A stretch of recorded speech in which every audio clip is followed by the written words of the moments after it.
And welcome to another version of Bill Roden on Sports. I'm Bill Roden here at MetLife Stadium with my co-host Jamal Murphy, who's also here at MetLife Stadium at another wing of the press room. And we've got a special guest who we'll get to in a minute, Evan Barnes. I correct that. That's correct. I spelled. I mean, I said that correctly, right? That's it. That's me. Okay. All right. The great Evan Barnes, who covers the New York Giants for Newsday. This is his first year covering the beat, and I met Evan this summer at training camp, and he was good enough to talk to some of the Roden fellows and share his, you know, wisdom and advice. And we're going to get back to Evan for a minute, but we've been covering, we've been doing like a lot of people, black quarterbacks. In fact, the 16 to 32 were African American, which is a new benchmark. And maybe we'll pull him in right now because unlike us, he's working his game. And Yeah, so, that's cool. he just filed the story. So I guess it's generally, I mean, what's it been like since I met you in the summer? What's it been like your first year on the beat? What's it been like covering the Giants? It's definitely been a different adjustment. I came here to cover the Nets for Newsday, so I was covering the NBA, which I had done on my previous stop in Memphis, and it's really just kind of been a nice get going, if you will. Like I got here, it's time to get going, and I've been kind of thrust into it like a rookie quarterback almost. So it's been a great challenge, but Well, it's also hopefully not like Michael Penix. Or today, at least. Yeah. right, right. I mean, I'm probably more like a. Hopefully, I can be like a Mahomes type quarterback first There year, you go. but you know, but I we'll like see. that. We'll see. I know. I've had my bumps, ups and downs. I got a taste last year, but this year, full season, it's definitely been a good challenge, and I'm looking forward to what this season brings. Where'd you come? You came from the commercial appeal? I did commercial appeal in Memphis. Okay. And you thought you were coming here to cover the Nets? I did it for a season. Did it for parts of the 24-25 season, and then I got switched over to the Giants. So I covered them in December of 24. That's where I started. Ah, I'm just curious. Uh, I mean, the NBA is a grind. It's like 83 games and back to backs and all that. Here you have like 18 games. Well, what's it been like? How would you contrast? I don't know. I guess is it easier? But what's the difference between covering the NBA in New York and covering the Giants? Well, my nights are more free, that's for sure. Um, I have to get back used to that because now it's like, oh, my nights are more free instead of going to 3-4 games a week. That's been the biggest challenge. Getting to New Jersey is another challenge because I was so close to Brooklyn. I lived there still, and Barclays Center was right down the street almost for me. And now I've been, getting to know Jersey a little bit more, which is Wow. great. So New Jersey Transit, I've had my fun with that, if you will. Um, but that's the biggest Oh, difference. that's right. Because you sold your car. You I didn't bring did. your car. I sold my car after I left Memphis, or donated it. I donated it actually. We should donate it back. Wouldn't life be much easier if you were driving? I mean, it would be, but again, when I came here, I figured, oh, I'm living in Brooklyn. I'm not going to need a car. I am saving money on gas. So, Yes. And tickets. yes. Well, I don't get tickets. I was a good driver. But it's the alternate side parking, all those kind of tickets that kill you. Look, I've seen it here in New York. My friends have cars here. I'm like, I don't know how y'all navigate. I thought LA was crazy. Born and raised in LA. I thought that was crazy trying to negotiate traffic and parking, but here it's a different beast. Right. A different I beast. forgot you said that you were born in L.A. I was. Wow. Yeah. Well. So how'd you end up in Memphis? Well, I had a great mentor who who had hired me at the LA Daily News. I reached out to him and said, "Hey, looking for a new situation," and he said, "Hey, I got something in Memphis if you're interested." And sure enough, that's how I got there. I covered college football for 5 years, covered the Grizzlies for a year and a half, and I did some part-time stuff with them as well too. So that was how I journeyed west to the south and now to the east. Wow. Very nice. Very nice. Wow. So what do you make of what's it been like covering, um, you know, the Giants and Russell Wilson and the controversy? It's not really so much controversy as much as it is, you know, how long how long is he going to last as a starter? What's that been? We have our 16 and we have our scoreboard. So who's going to be the first to be replaced? But it's been what's it been like covering this? He's a starter. He was announced as a starter early on, Right? but there's been this clamoring from from like I don't know if you call it the media or the fans. But what's it been like covering that? It's been interesting to say the least. I think that I was a little caught off guard because I knew that Jackson Dart eventually was going to have his chance at some point this season. He figured that based on what we've seen the last few years from Russell Wilson, perhaps there was a chance. But I have been surprised that people have been very adamant saying, "When's Jackson going to start? When's he going to start?" And I'm like, you don't want him to start too quickly. If you think he's the future, you don't throw him out there. You want him to be as ideal as it can be because you want him to not get shell shocked. And so to see what Wilson's done these first two games, first game wasn't obviously great. He couldn't score a touchdown. Second game looked like vintage Russell Wilson. That was a incredible performance. I mean, depending on how the Cowboys, you feel Of the course, Cowboys. now that we saw what Caleb did against the Cowboys, well, Right. Yeah, maybe it's the Cowboys. But go ahead. right, but take it with a grain of salt. But still, you saw what hopefully people expect from him coming here is the offense can expand a little bit. They could spread the ball around to more than Malik neighbors. So really, it's just a matter of Russell will decide how long he's the quarterback, and this team if they keep if they don't win soon. But if Russell plays decently, he'll stick around. If not, then we understand. Hey, performance. This is a results-based league, as many people say. But it's been fascinating seeing the outcry some people have had for young Dart. Yeah, What's yeah, what's yeah. Go ahead. what's your read? Because the way you described it makes perfect sense. You want Russell to or you envision Russell sticking around, giving Dart more of a chance to learn the system, learn the NFL, get better, uh, and so you don't just throw him into the fire. But what's your read on what Dayball and the Giants want? Do you think they want the same thing, and it's just the outside fans and press that are pressing for Dart? I think what we've seen so far is that Dable clearly loves Jackson Dart. He's wanted to get a quarterback he can groom since Josh Allen when he was the Bills OC. He really is a fan of Jackson Dart. That was the guy they wanted. I've heard that they really wanted him as their guy. Um, so you get the sense that he really likes him, but there's also a respect for what Russell Wilson has done. You've seen Dayball affirm that. You've seen Dayball kind of just say, "Hey, Russ is our guy." He's not waffled on that except for the first game of the year where he wasn't sure who was going to be a starting quarterback after that.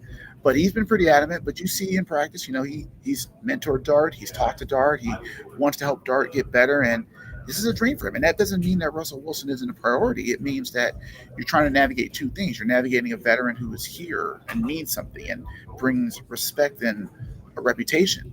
But you also want to make sure your plan is here to groom Dart to be the future.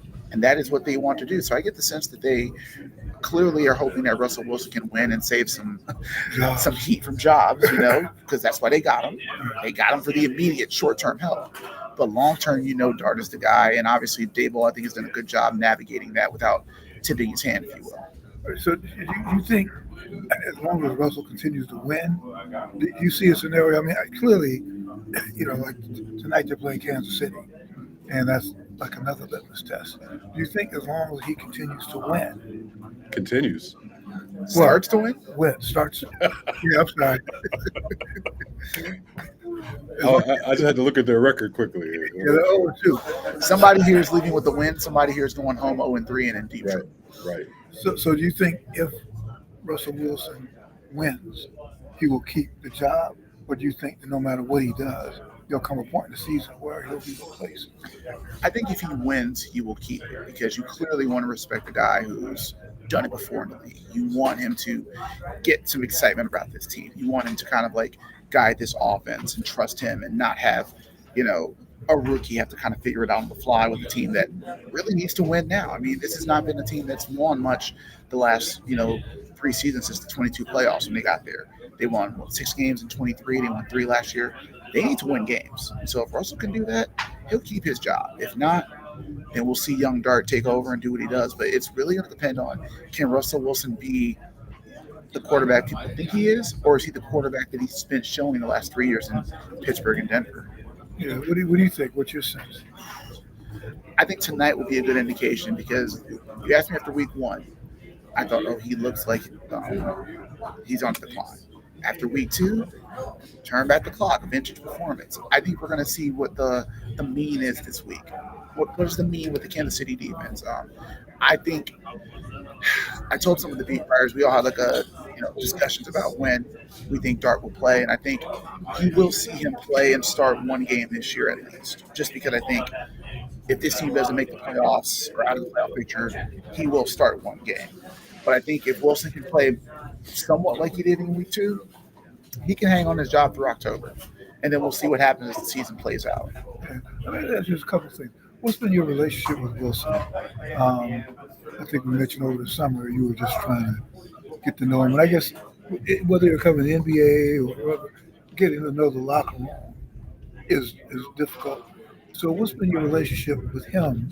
And that's the first thing. And do you think it's harder to work the locker room in the NFL where you got like 50 something players versus the NBA? I think it's difficult because right now I've only talked to Russell at the podium. I haven't talked to him at his locker because I'm still trying to navigate how do you approach quarterbacks or people who speak once a week. Do you go up to them just to kind of be informal? It's trying to navigate those rules. I'm still learning that. So I haven't really spoken much to him outside of that. But the locker room itself is a challenge because the NBA locker rooms, I felt like I didn't figure out the Nets locker room until midway through last season. So it took a while, and that was 12 people. It feels like I'm still learning the locker room because there is more people. There's more dynamics. Who talks? Who doesn't talk? Who are the guys that give you good stuff? Who are the guys that want to be left alone? You're trying to figure out more personalities because I don't want to say I think football players are moodier than basketball players. And it depends, but you have to kind of figure out who you can talk to, how people negotiate things. If they're about to go into the showers, do you want to run up to them before then? So there's a lot to learn. Whereas the NBA, we have pregame locker room, postgame locker room, so you have a little bit of that downtime to kind of get to know them versus like after practice when emotions are high and whatever. Yeah. Let's say you mentioned the outcry. What kind of feedback have you got from readers, fans, by way of social media about the whole Jackson Dart, Russell Wilson dynamic? Yeah, no, it's been interesting. I think you have some fans who definitely are hoping for Dart to come back. I'm not come back to be the starter. I have a lot of fans, still, people follow me in Memphis who are Ole Miss fans. They are waiting for Dart to come. I actually had a friend of mine text me recently and we're waiting for Dart to come. And I'm like, you'll be waiting, but he'll come. Just wait, just be patient. I get the sense that people are very much like 50-50 from my experience. Like I have not talked to a lot of people, but you get the sense that some people really want him and some people who are like, hey, I just want the Giants to win, whoever that is. So it's really just about who you talk to, the patience. I don't listen to the sports radio folks out here, so I'm not sure what the sound is there. But I think there's definitely a fan base ready for Dart, but they're also going to see, hey, can Wilson do this? Because his resume speaks for itself. Yeah. What about within the locker room? Because obviously you're covering them day to day. What are his teammates? What's your read on what his teammates think of him? Whether they think he's ready, that type of thing. I've been to a couple practices, and it's like I've heard a couple guys say, oh, he has an aura about him, or that kind of thing. But what's your read on what his teammates think about him? You mean Dart or Wilson? Dart. Sure. No, aura's the word, man. He has a presence about him that he just knows how to interact with different people. I mean, he knows how to be cool and be himself, not forced, not trying to, do too much. He knows how to integrate himself with people. And even when he walks into games, you see an aura about him. Like, oh, he knows himself. And even when I saw him at the Senior Bowl, we talked to him at the Senior Bowl.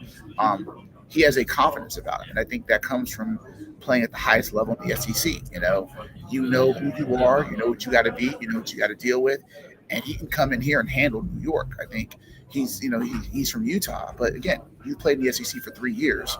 you can handle pressure, you can handle expectations. It's a different market here, obviously, but he's not coming in like, say, Daniel Jones from Duke, where Duke doesn't have that same media bubble that the SEC has. But the guys like Dart. They like how he prepares. They like how he's composing himself and handling himself. And I think that goes a long way when you're a rookie. You're trying to, keep your head low, do your job, and um, that's important. Mhm. Have you noticed his relationship with Russell? What's their relationship like? I haven't really seen a lot. Like Russ has talked about how he'll say whatever to Dart to kind of give some advice. He'll speak unprompted, if you will, to point things out here and there. And Dart's a sponge. Dart said to us, like, "Look, I'm a sponge. I'm here to learn from this guy. He's been to where I want to go. He won a Super Bowl at this very stadium. Like, Dart's like, I want to learn. So maybe they're not maybe as close as say him and Tommy DeVito because of age. And Russell is obviously married with kids and he's got a different life. But I think professionally, there's a good relationship there from what we've seen from Russell. And also, there's another black quarterback on the roster, Jameis Winston. Yes. What's his role been to you, and on the field and off the field? Like, what's your read on what that's been like? It's funny. I'm gonna actually give something different about Jameis Winston. He's been very good at like watching out for Dart, protecting him, making sure that he is ready. We've seen cases where Dart and Winston spoke on the same day after week one, and Jameis has talked about how much he loves how Dart is preparing himself, and he said, "I'm preparing to be a starter as well." But you see how Dart is learning how to wait his turn from somebody who's been in the league 10 years, who was the number one overall pick. Like Winston's kind of been another mentor in there where you see them after the games. Like Winston's posted like pictures on social media of like him, Tommy DeVito, and Jackson Dart, the three amigos when DeVito was still here. Right. He's definitely taken a liking to Dart. You can see their connection a little bit more where he's looking out for him, protecting him. And James has been a leader in this locker room. You've seen him talk after practice. You've seen him talk to guys, set guys straight. Like he's been a very good presence here in terms of just his personality and his character. Because to me, that's what this team needs. You need to have guys who can just set a tone and be leaders, and that's kind of what the front office want. They want guys to lead, and Jameis fits that. Yeah. And so our guest is the great Evan Barnes from Newsday by way of Los Angeles. Mr. Roden, you cannot call me great when you're sitting here. You are certified. You've done many things here. I'm just trying to follow your lead and the lead of so many others. Okay, Jackson. No, but I appreciate it. But how can we follow you? How can people follow you? I guess with Instagram. What are your Sure. All right. Twitter, Evan_B, EVAN_B. Instagram, look for my name, Evan Barnes. I'm on Blue Sky, Evan Barnes. And that's all you get. You're not getting my Facebook.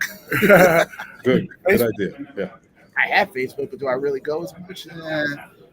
Find me on Instagram, Twitter, and Blue Sky. Do you follow a lot of athletes on Instagram? If they're interesting, to be honest, like I follow people who are interesting, not because of who you are. Like I want you to be interesting. Now, of course, I got to follow a lot of these athletes that I cover, but if I'm on my own, give me something interesting.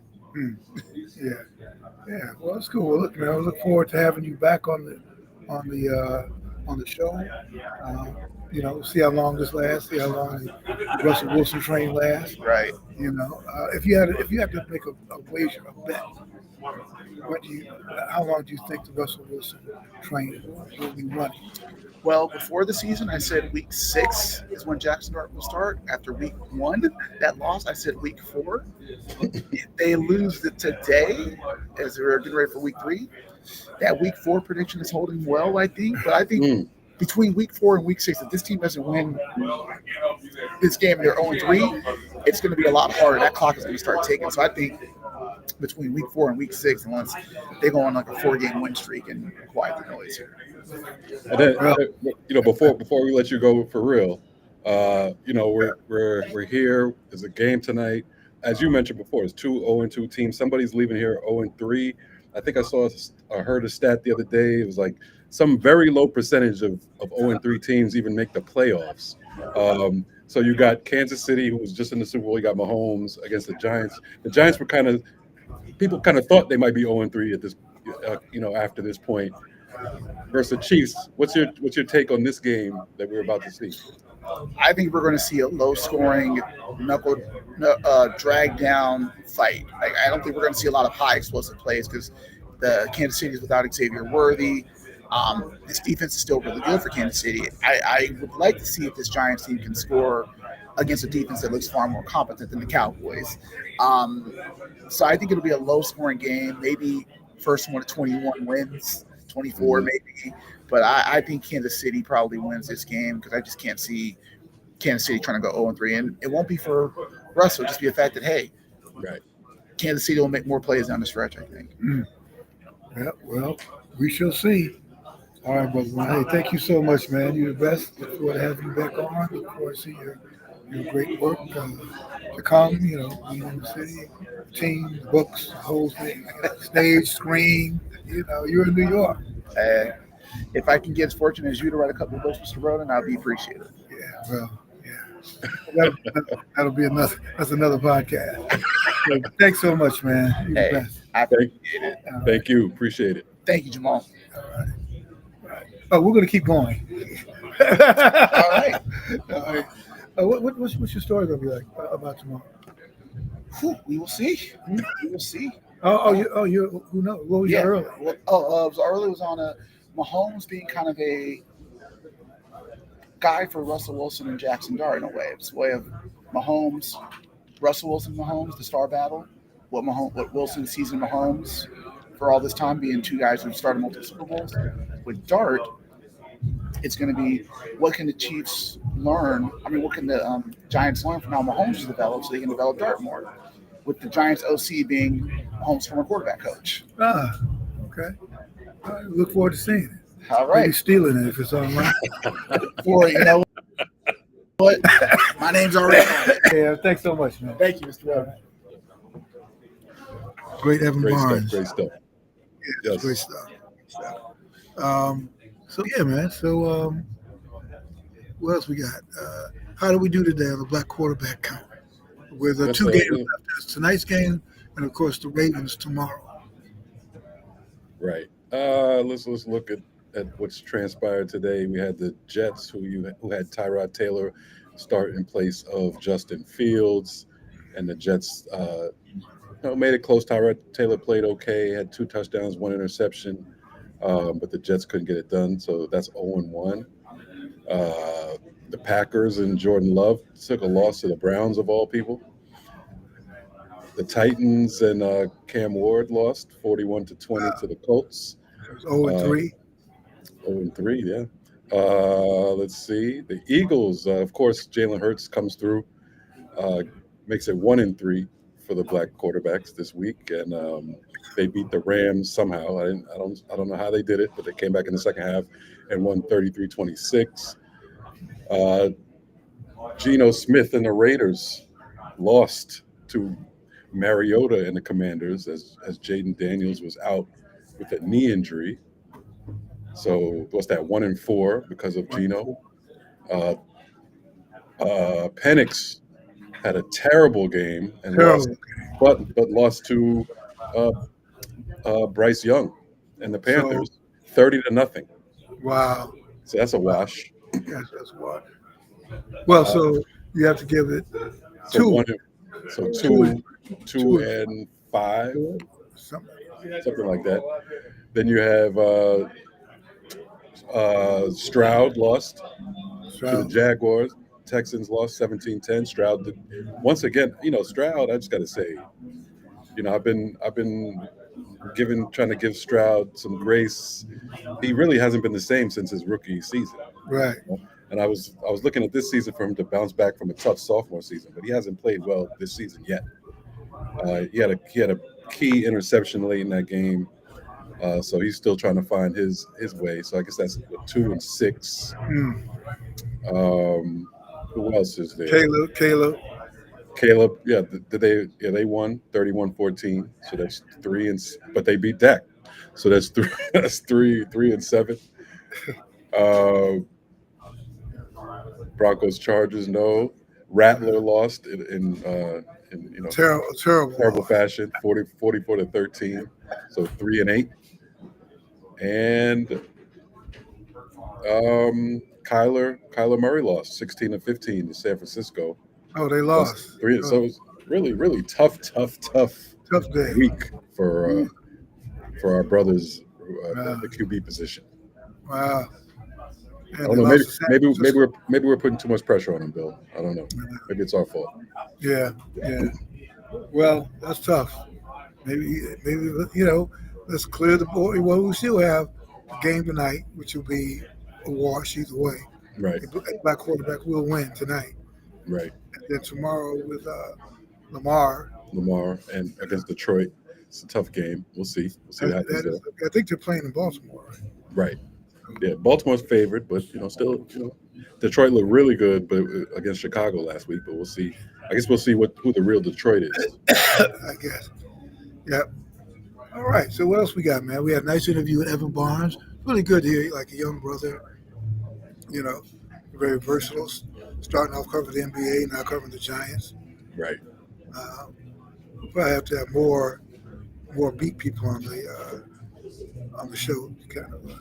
I think next week we're gonna have, or next month we'll have Ken Belson Hmm. on the show, who wrote a book about the NFL. He actually sent you a copy of it. Yes. No. I got it. I got it. They were just concentrated on two chapters: uh, the under attack and the plantation, something like that. Hmm. Which is kind of kind of good. His reporting is very good, so we'll do that. And next week, are the Jets and Giants here next week? Let me check. I'm not sure. Uh, Probably the Giants, if I had to guess. But Oh, yeah, the Giants are here versus the Chargers on 1 o'clock on Sunday. hmm, So that's another tough. I mean, the Giants have a tough schedule, man. I mean, I know. like everyone was saying, if they win, and I think that's the main reason people think Dart will play pretty soon, because the Giants aren't likely to win.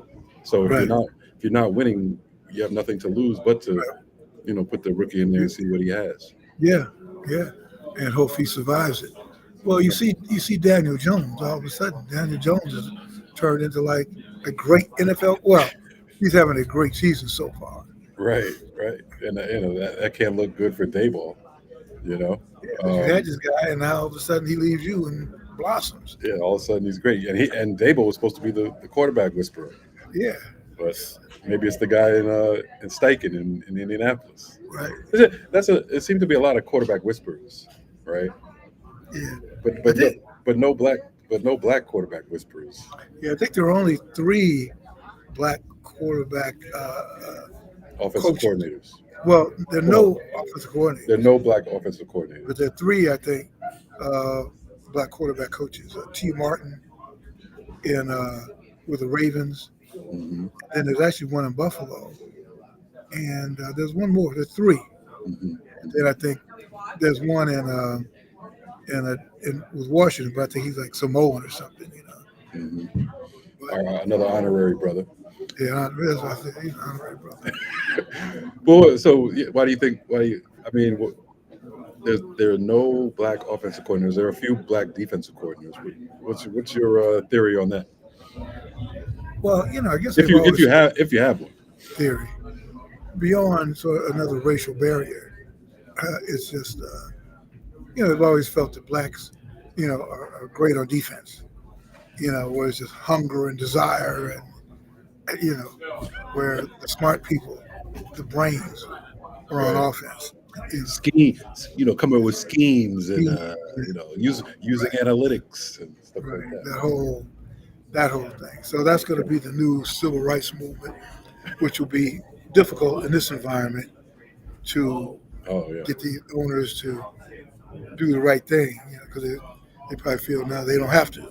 Oh, they You know, don't have to. They do not have to. yeah. So that will be something to keep our eye on, and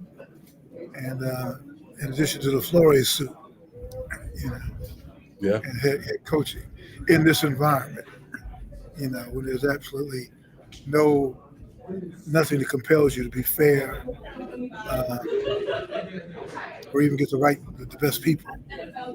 Well, when it's come to quarterback, they get the best people. That's why half the quarterbacks are black Right. There, today. there's a form of meritocracy on the field, but it doesn't exist off the field for sure. They still NFL still has the I think they still have the end racism and the love is the answer or something in the end zone Well, I don't see. I think you're not going to see in racism anymore. anymore. Like That's gone. in the Giants end zone, I look at that. It takes us all. It takes all of us. Like Okay. Okay. whatever that means. It's like all lives matter. Yeah, all lives They matter. It takes all. which they do. Yeah, all lives do matter. So I guess it does take all of us. And it does take all. You can't say I they're get wrong. fun. Yeah, if you say love is the answer, people may look at you kind of funny. What do you mean by that? Right, right. You mean love? But anyway, we're still adjusting on Bros Pod. We're still adjusting to this new terrain. This new. We're still learning how to negotiate, and navigate these Right. new waters. But Yeah, we can't be censored. You know. yeah. Well, no, never say never. You don't know. I mean, in terms of our approach, we don't want to be censored. Yeah. Well, we'll talk about that off air. We'll Uh, consult. so We'll consult with Stephen A. so what are you before we get out here? What are you looking for tonight? Like you said, what time the game starts in about 20 minutes or so. What do you what I'm do you looking for. what are you looking forward to? I'm looking for Russell Wilson to lead the Giants to victory. Hmm. You know, pure and simple. Yeah, I'm looking for Mahomes to reassert his dominance against a lesser team. The Chiefs have played two tough teams in the first 2 weeks. I think tonight they show that they're still a pretty good team, and it's going to be a rough road for Russell Wilson. But like Evan said, it's not Russell Wilson's fault. I mean, just But of he's course, on that the doesn't he's matter. on, he's on the he's on the Giants. Yeah, yeah. So let's see. I'm cheering for the story, and the better story for me and for us and for Anscape is for Russell to keep winning. That people get pissed off. They'll be like, "Damn, man, what bitch him anyway?" Yeah, Right. maybe an That's true. executive order. That could happen. That could happen. All right. Well, anyway, but listen, man. We'll see. You know, um, We'll see. We'll see. we'll see. And Well, of course, we're live. We're live today. If you're watching on YouTube, like and share and subscribe to Bros Pod, Bill Roden on Sports. Follow us on social media at Bros Pod on Twitter, at Bros Pod on Instagram, Bill Roden on Sports on Facebook. You know, for anybody who still uses Facebook, which I think is still a billion Evan, people. Evan may be one. So on today's podcast, I mean, you didn't go right to Facebook, right? I mean, right to YouTube. Yeah, it's right. It's there. It's airing So right now we're as we we're speak. live. Yeah, we're Oh, okay. live. We're live on YouTube, and it'll be there in case for those who didn't see it live, you can see it um, after the fact, and then we'll post the audio and by tomorrow. Okay. But All right. like I Hey, said, how you thanks doing? for the listeners. Support, share, tell a friend, all that stuff, All that good stuff. all that good All stuff. right. And continue to pray Yes, definitely. more so than ever.